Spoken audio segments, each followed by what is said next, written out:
Hey everybody, we are going to get started here in just a minute. Hope everyone can hear me okay.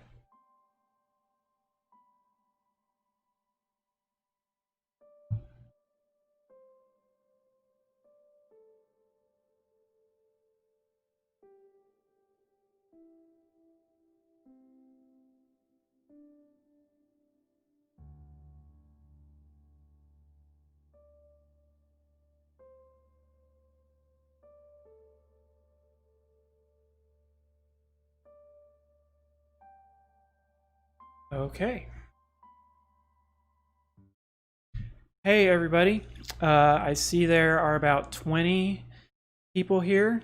That is really cool. My name is Danny MacDonald. I am the newsletter editor for the Oklahoma City Astronomy Club, and tonight we are going to be talking about the comet. I'm sure you've seen it in the news, seen lots of pictures of it, and so we wanted to just kind of throw this virtual star party here to um, show off some of our club pictures, answer some questions if I can, and show off some of the pictures that our club members have taken.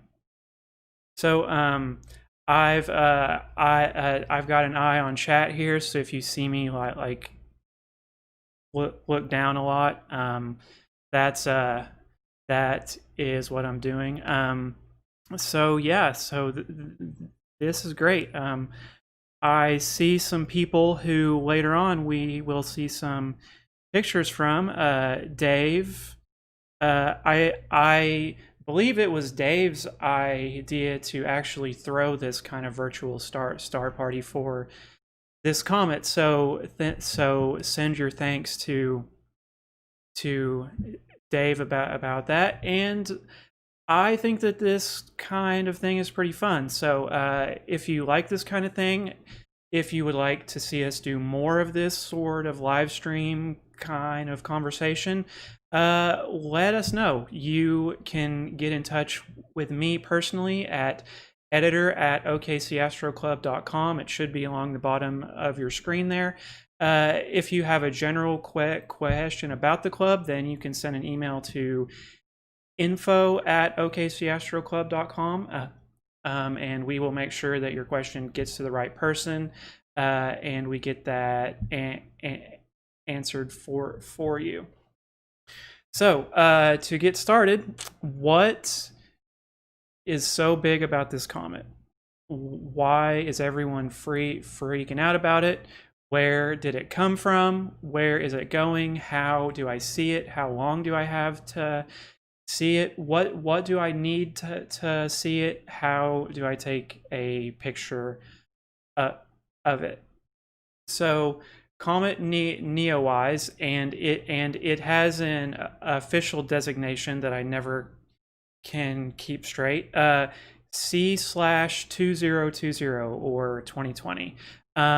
This comet was discovered on March the 27th of this year as it was coming in from the outer solar system towards the sun.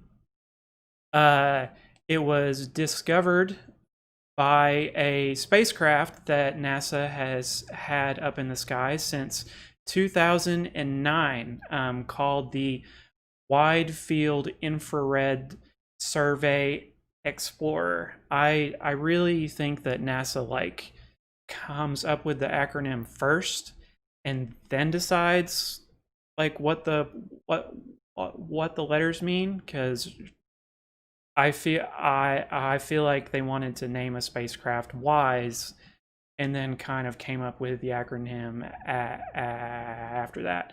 So WISE was a spacecraft that was launched in 2009. It was sent up to observe for exoplanets and star clusters and that sort of thing that that is not necessarily inside of our solar system. it did that across 4 wavelengths. Um, I'm not going to get into all the science and so forth of what all that means, but just know that WISE was launched in 2009. It flew for a few years, found like tens or hundreds of thousands of exoplanets and star clusters and just all sorts of stuff, and then NASA put it into hibernation for a while, and then they decided to bring it back, and they added another acronym to the front of it, NEO, Near Earth Object, or Neowise. Now, with this name change, they changed the mission. So instead of searching for exoplanets and star clusters and all that sort of stuff that was kind of away from us, they retooled the spacecraft to look for asteroids, comets, stuff that's inside of our solar system. And because of that, on March the 27th of this year, the spacecraft known as Neowise saw this comet coming right towards our sun. Now, comets are generally named by the discoverer of the comet.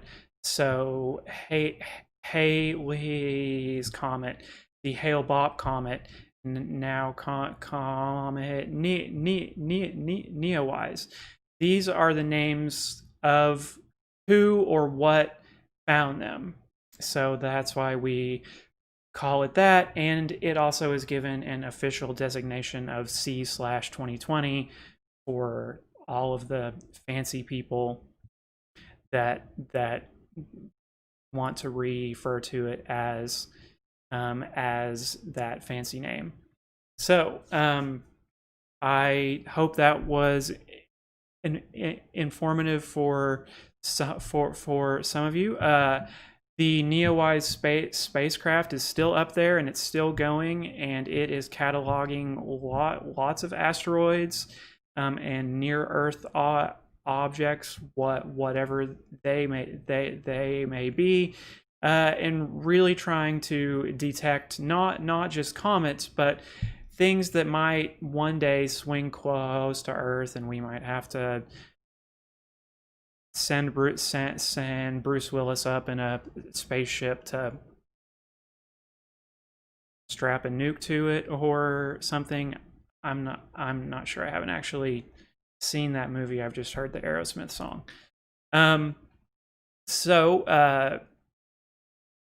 It was discovered in March, and at first it was going towards the sun. Now, lots of comets, when that happened and they make a loop around the sun, they will break up or burn out or crash, or just by the time they make their loop around the sun, there's not much to see.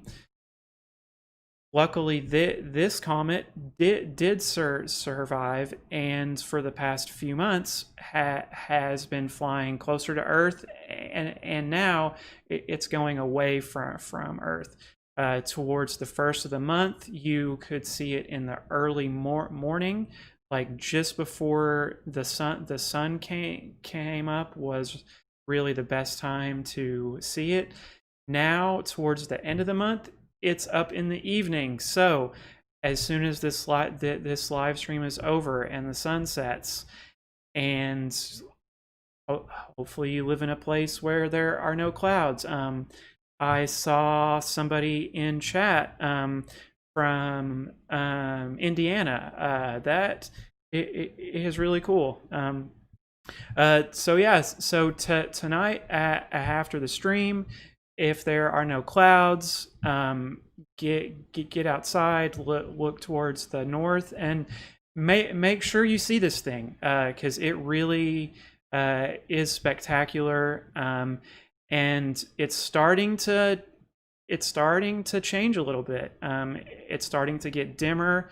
I've heard some reports that it's changing its color, and it's moving away from the planet. So we never really know for how long we are going to be able to see these things. So make sure that you get out and do that.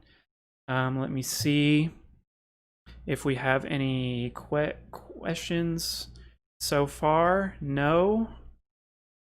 All right. We are on about a 10-second delay, but if you have a question or a comment, I am trying to keep an eye on chat.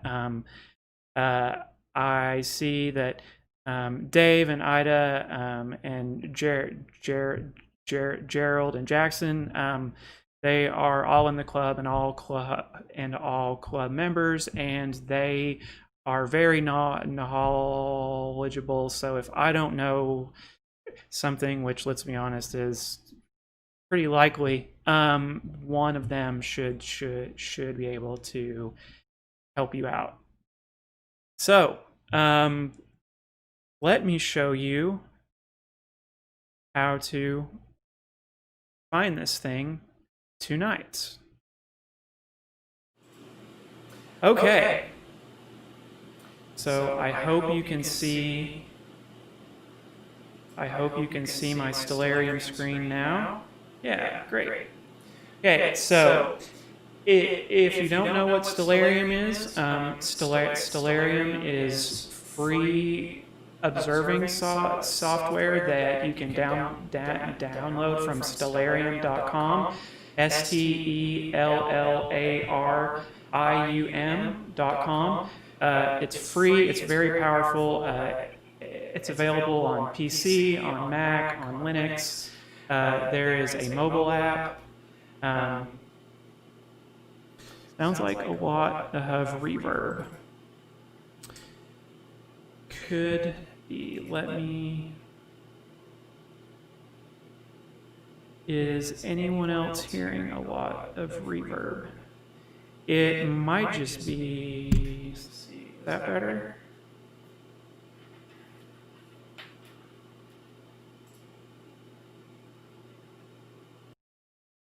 I wonder if it was that. All right. Is that better? All right, great. Sorry about that. We still are kind of in a learning process here. Like, this live streaming thing is still new to us, so I do apologize for that. So, as I was saying, this software that you see on my screen now is Stellarium. It's free, it's great, it's super powerful. You can put your location in, and you can do all sorts of fancy stuff, like show lots of it shows the planets, and it shows lots of astronomical objects, and it's just great software. And if you are interested in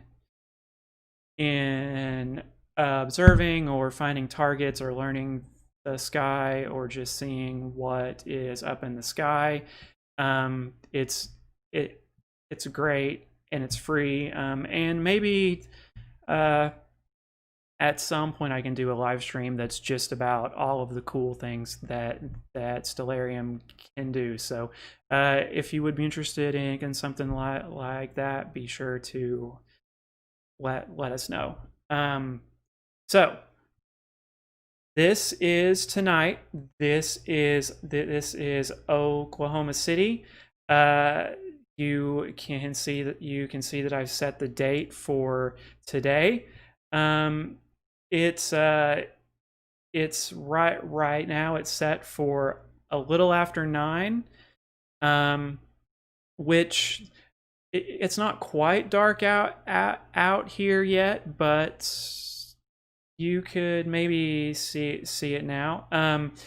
The problem that you're going to run into is that if you wait for too long, here, let me show you this. So you see that Neowise is right here at 9:10. By 10:10, it's really low, and by 11 and midnight, so by about 12:30, it's not going to be in the sky anymore.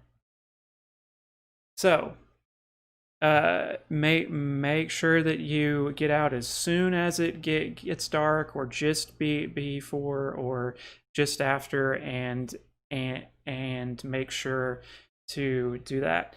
Okay. I see a question from Jackson. How do you add Neowise to Stellarium? It does not appear on mine. That is very true and a very good point. Let me see if I can remember how I did it. So you go into Stellarium and you go into your configuration. Okay. You go into your plugins and you go to Solar System Editor and make sure that that is checked. Click Configure, and then you can go into Solar System, and then here's where it might take me a try or two to remember, or maybe you can just scroll through here. Yeah, so, well, that says it's already there. So you go to import, and then online search, and then type it in, and it should find it that way. So it probably is not finding it on mine because I already have added it. Oh, and I didn't hit on, or maybe,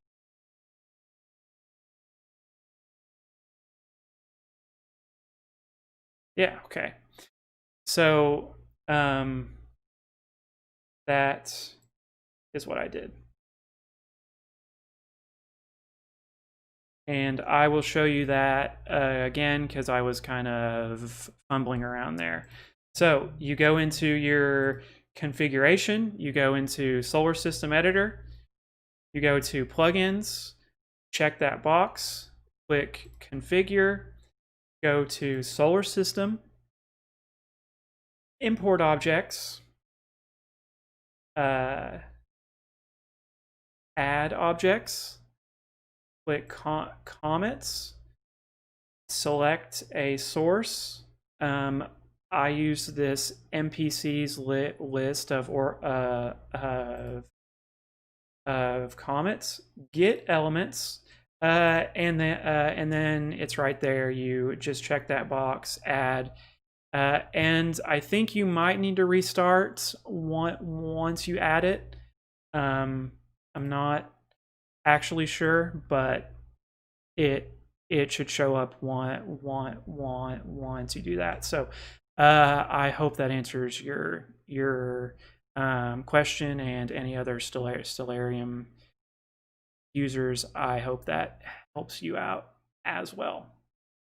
So how do you find it? You see it, it's lit up on my screen, and I know that you're looking at this screen now, and you see where north is, and you see where northwest is, and you see all this text and all these stars, and you're like, oh, that looks easy.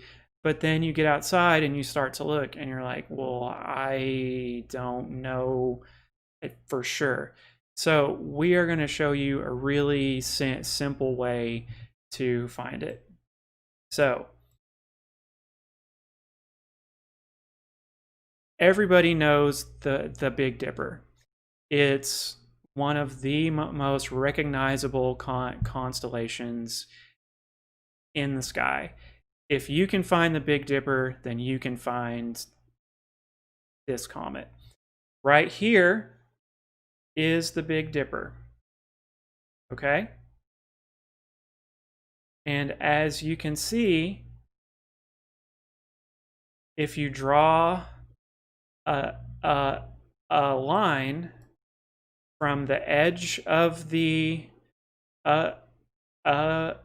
pot straight across, about 3 times that distance towards the northwest, you will run right into it. Now, if you are at a dark enough sky, the comet is or was a naked eye object, so you could see it without any sort of equipment at all.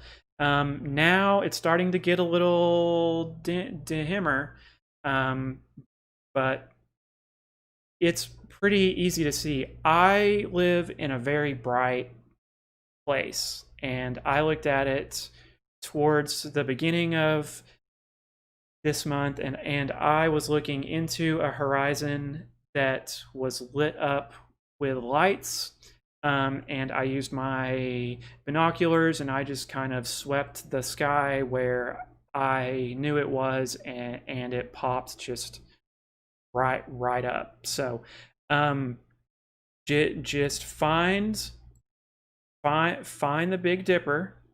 Okay, if you are in Oklahoma City, it's going to look like this. Here is the handle, and then here is the base of the pot.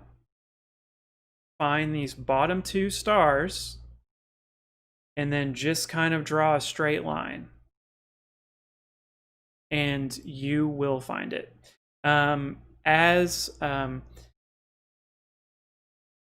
As you get towards more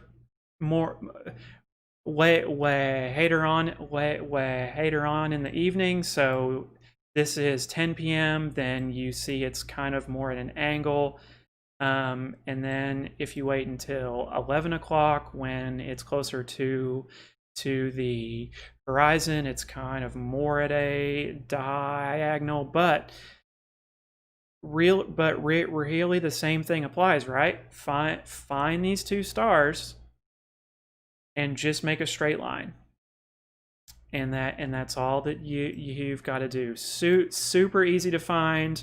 This is a great thing to kind of start your astronomical journey with, because it is very simple, and if you are lucky enough to live in a place that gets really dark, then you can probably see this with just your eyes. I use a pair of 8x42 binoculars to view this thing, and had no problems. Did not even really need to do this kind of technique. I just put my binoculars up to my eye and swept around to where I thought it was, and it just popped right up. It's a bright, beautiful comet, and just make sure that you see it. Okay, and are there any questions so far about that? Yeah, Dave says once you can see the Big Dipper, then you can see it with binoculars, and that is 100% true. And they don't need to be a nice pair. You don't need to run down to the store and buy big fancy stuff to see this thing. It's really like whatever you have is probably going to work, which sometimes in astronomy is pretty rare, right? Like it can get pretty expensive. So this is great to go out and see.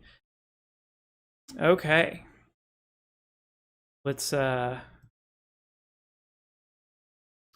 go back to me for a second. So now, since we've talked about what it is, how it was found, and where to find it, let's take a look. Let's take a look at what it looks like. We really have some fantastic club members that that have sent me pictures and have sent me some write-ups of how they took it. If you are a member of the club, or if you're not yet a member of the club, we have a private observatory called Cheddar Ranch that is about an hour and change outside of Oklahoma City. It is where a lot of these pictures that I'm about to show you were taken from. It gets pretty dark out there, way darker than you could get inside the city limits. So if you are a member of the club, the next public member night is tomorrow.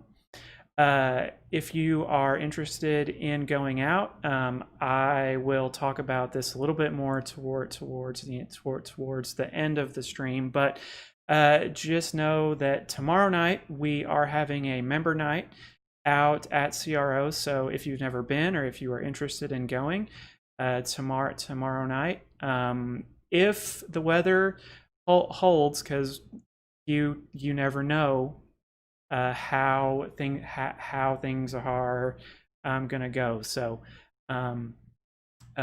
if you have been a member of the club for 3 months, then you can join Cheddar Ranch. They are separate memberships. So there's a club membership, then there's a Cheddar Ranch membership.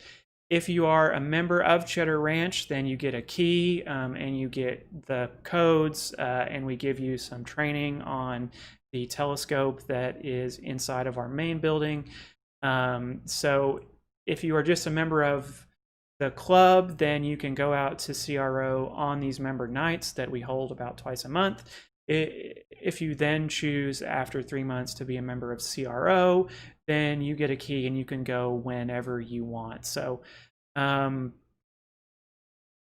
tomorrow night is the member night, so that would be a great chance to go and see this comet.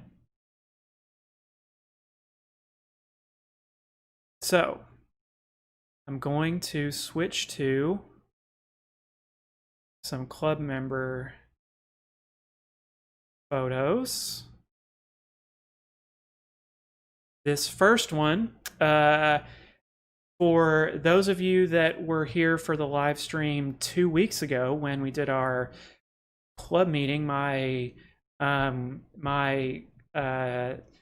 speaker, or my co-host, my buddy Andy Fryhover, he takes lots of pictures, and he sent in this first batch. Now, what's cool about Andy's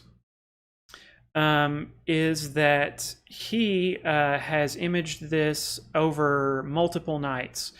So this photo here he took on July the 11th.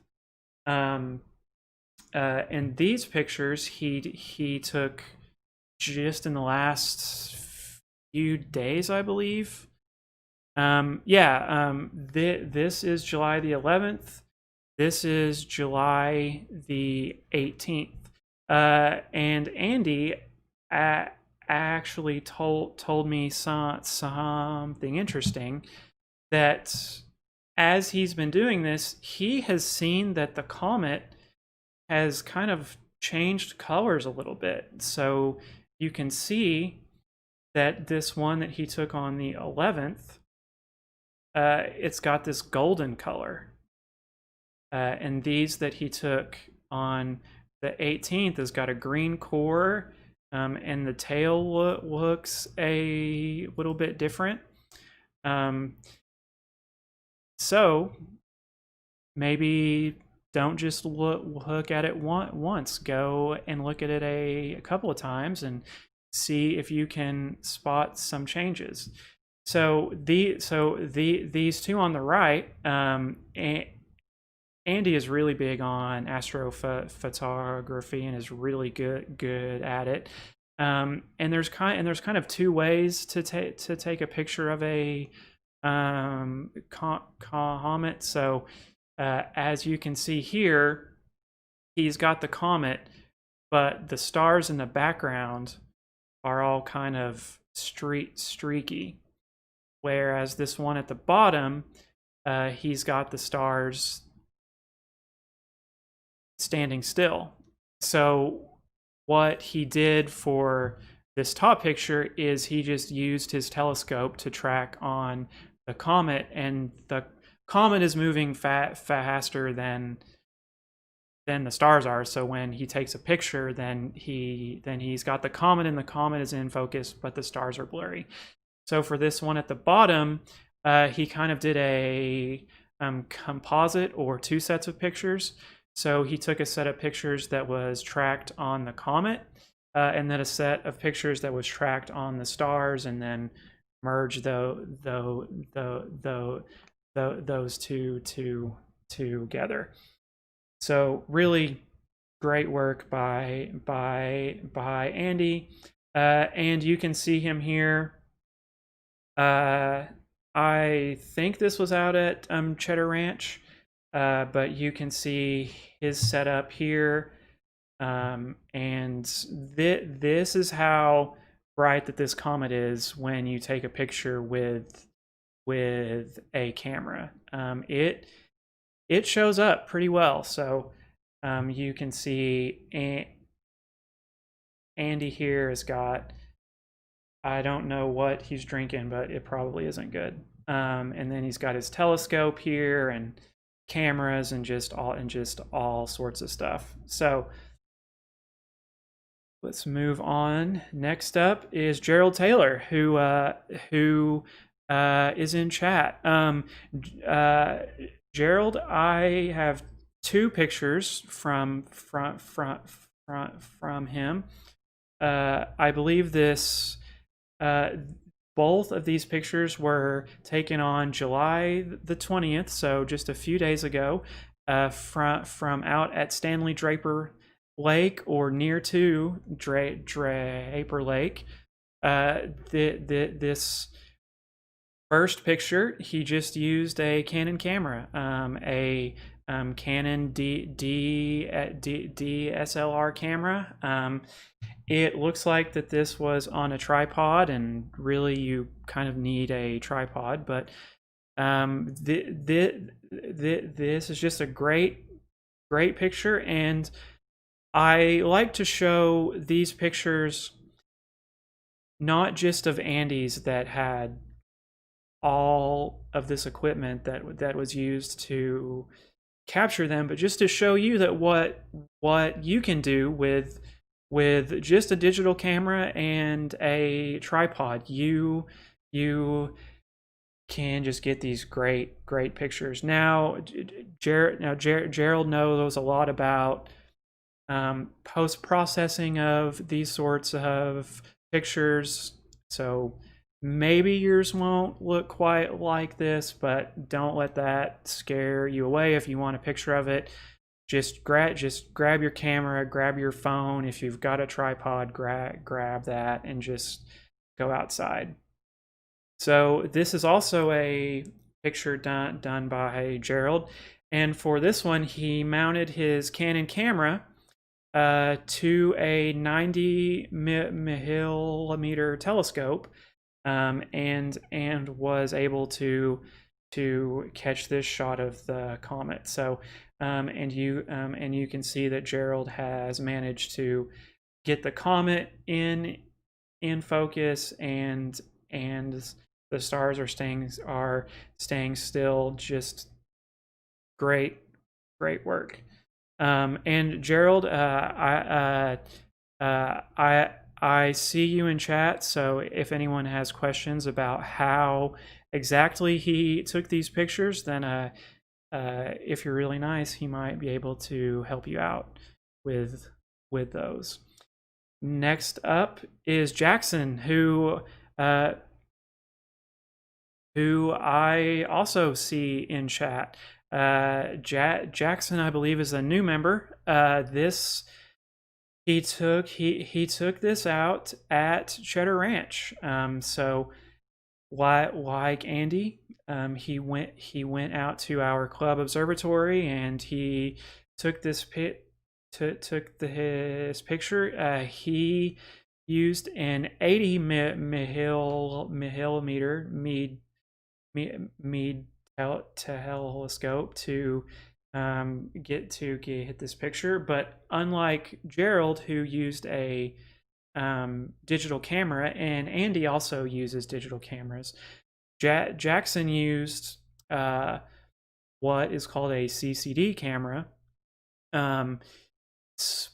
but specifically the ASI 1600 Pro, that is very popular among astrophotographers. And unlike a digital camera that you take a picture and you look at the screen on the back and you're like, yep, that's the picture that I want, these CCD cameras shoot in monochrome, so you have to put these color filters in front of the lens, and if you want to get a picture in color, then you have to take a whole bunch of pictures, some with a red filter, some with a green, some with a blue, and then later in some post-processing astrophotography software, you've got to go through this long process and to put all these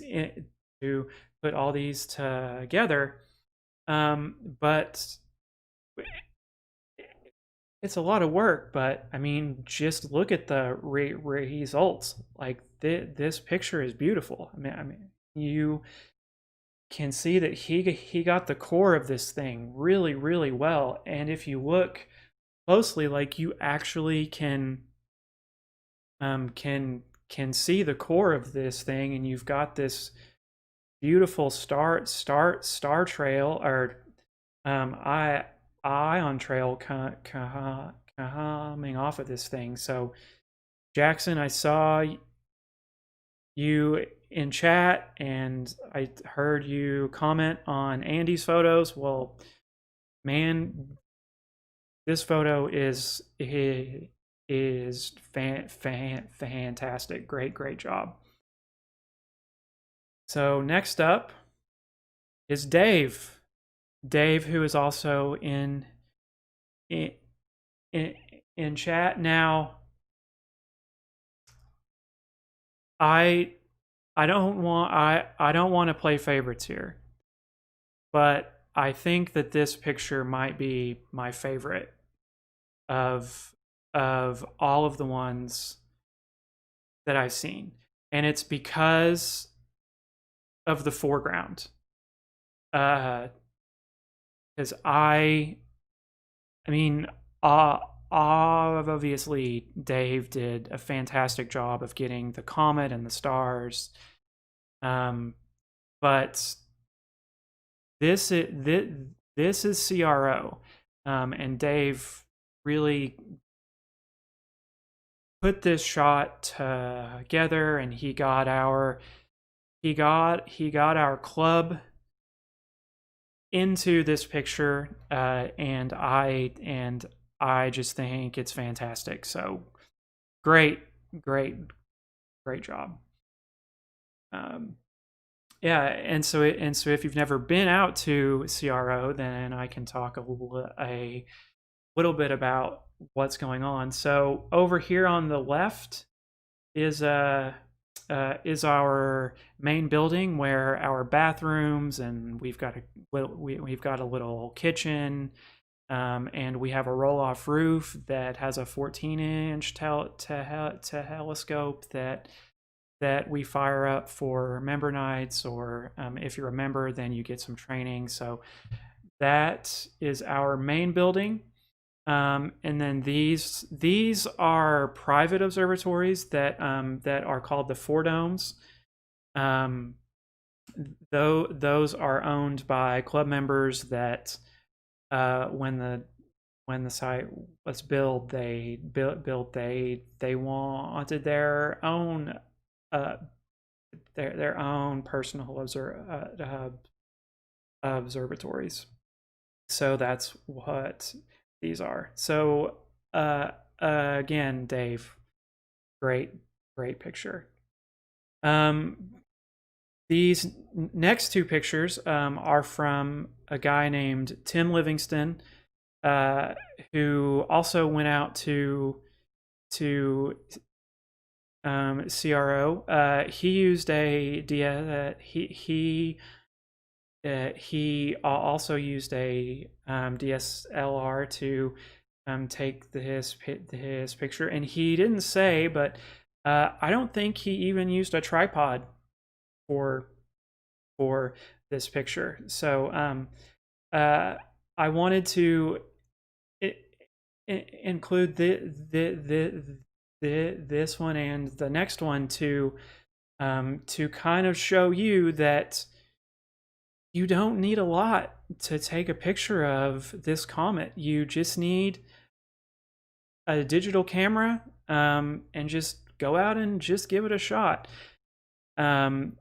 Tim also said that when he was out at CRO that he could see the comet with his naked eye, so that's good.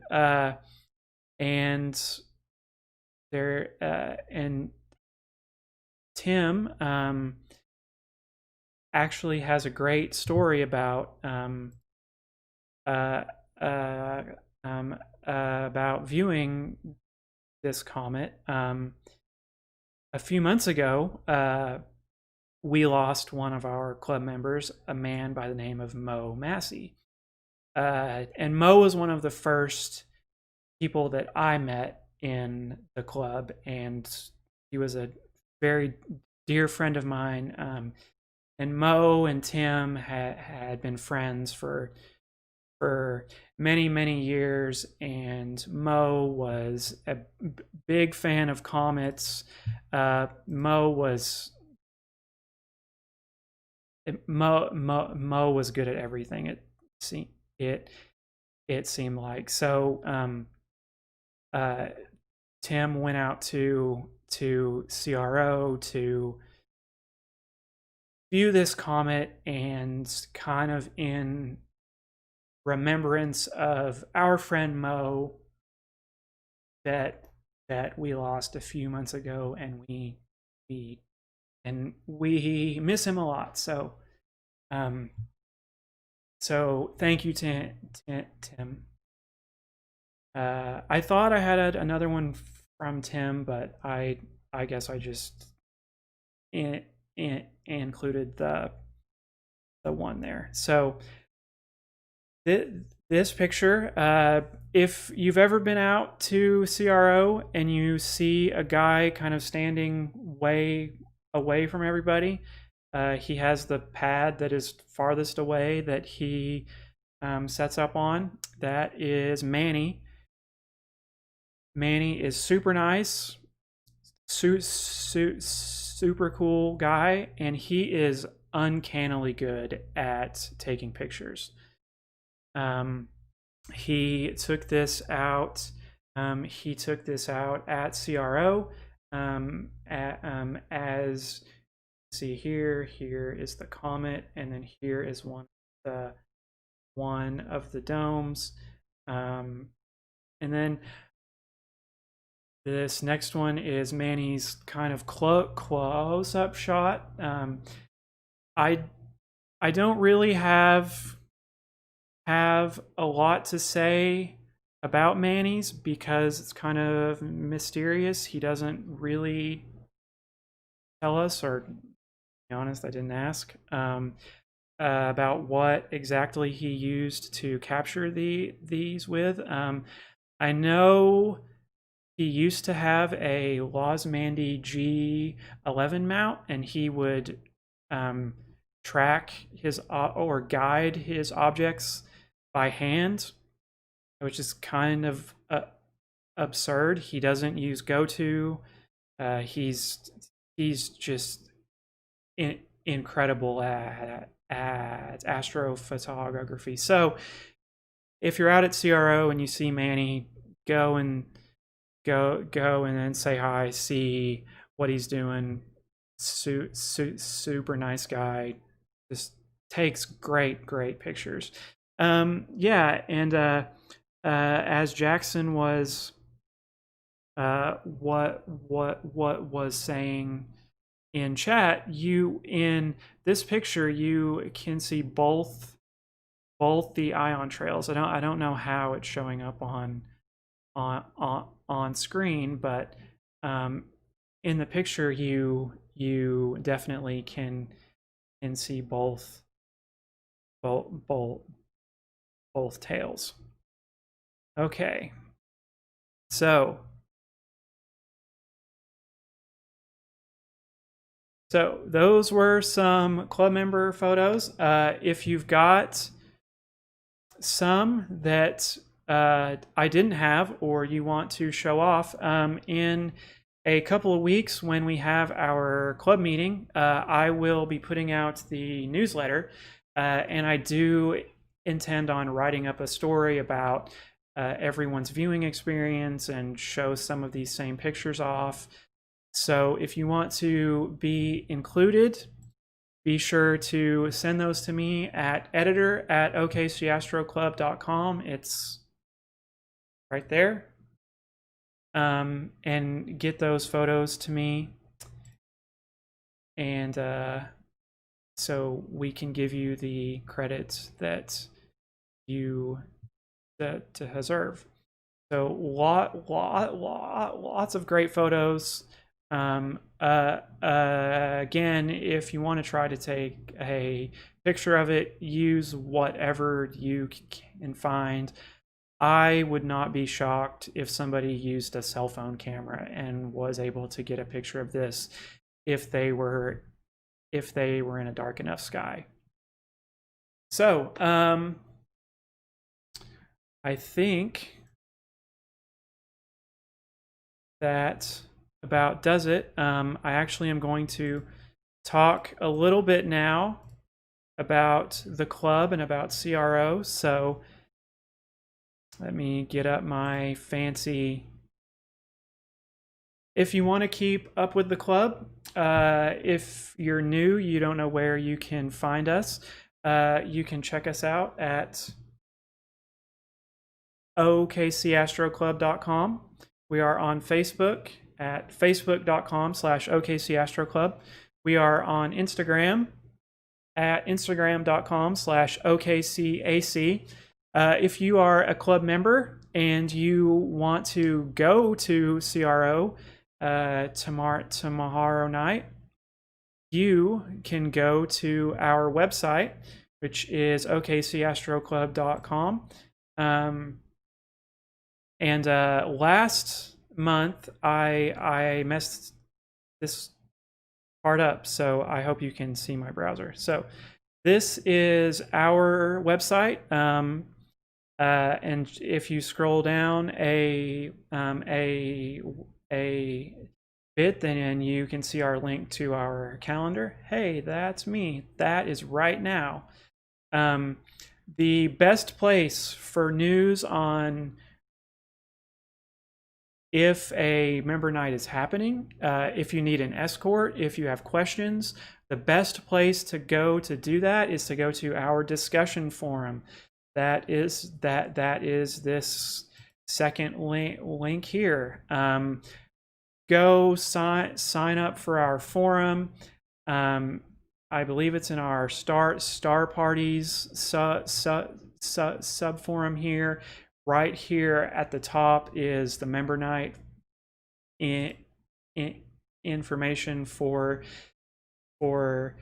tomorrow. So just sign up, make a post, let us know if you're interested in going out, um, what you want to see, if you need an escort.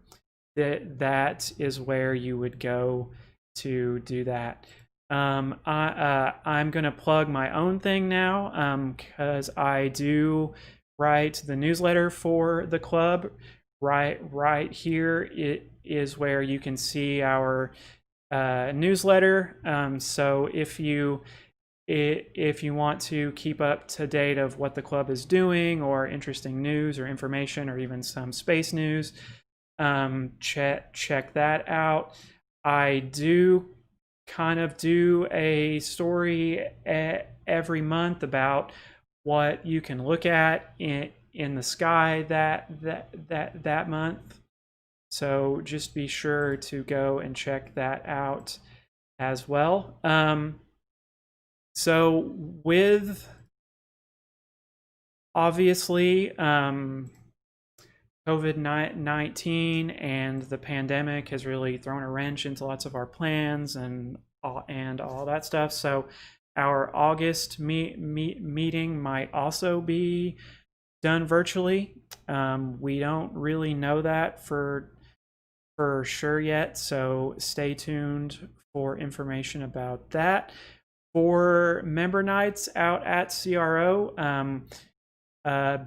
because of the pandemic and no one wants to get sick, and I'm sure you've heard it all a million times by now, but be careful when you're out there. Try not to use the building unless you have to. Wear a mask as much as you can. Try not to touch stuff. Wash your hands as much as possible. We are asking our club members if they want to come out, to limit the number of guests that come with them, just to kind of keep the traffic down. Luckily, there's plenty of space, so social distancing is not a problem. So we hope to see you out there. So I think I'm going to wrap up. I'm going to hang out for a few minutes. I'm going to put our contact screen back up. If anyone has questions or comments, I'm going to keep an eye on chat. I see there's still about 30 people here, so that is very cool. Thank you all for coming out. And again, if you like this sort of thing, if you want to see us do more of these, let us know that as well. For new members, do we need to contact anyone prior to going out? I would say if you are not yet a member, I would definitely say to go ahead and sign up for our web forum, and make a post inside of that discussion saying that you are interested. We know though that the pandemic has kind of disrupted how people can actually join the club. So just make a post and say, hey, I've not been able to be a member yet. I want to go out. And then if you need an escort, then post that too, and we can make sure that you're taken care of.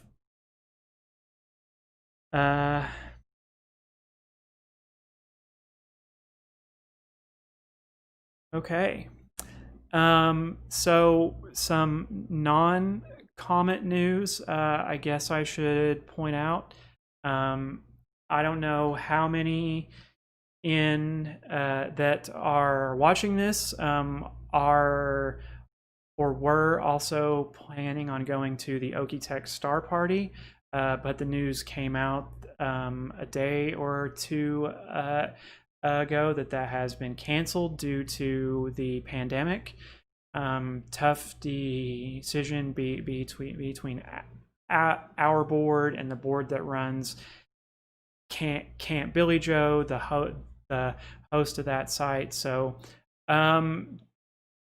total bummer. It's my favorite vacation every single year. It's a ton of fun, but I don't think that really anyone is surprised to see that coming. So we'll talk a little bit more about that at the club meeting. But yeah, Okie did get officially canceled for this year.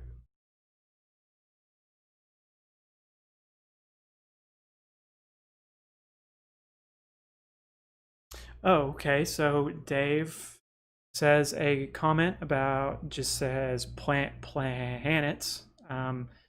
So I assume he means what planets can we see right now? Let me pull back Stellarium. Yeah, so right now, if you are looking at the comet is to the northwest. If you swing around towards the southeast, you will see a bright star. That bright star is Jupiter, and right below that is Saturn. So while you're out there, be sure to check those out as well. Let me pull Stellarium back up real quick. I can show you guys that. It's being kind